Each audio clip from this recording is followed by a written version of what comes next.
Ladies and gentlemen, the most important word that every single one of us use every day is the first person singular pronoun I.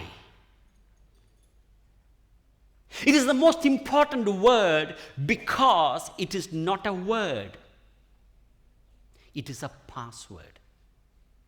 It is a password to access into your subconscious mind, which is far more powerful than your conscious mind.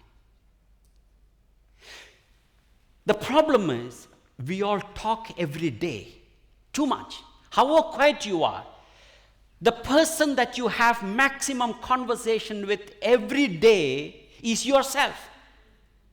You talk to yourself using this word I. When you tell yourself, I'm not good enough, I'm not intelligent, I'm poor, or I'm not, this kind of thought is what actually depletes your inner strength. Whereas affirmation is to write it down if you need to.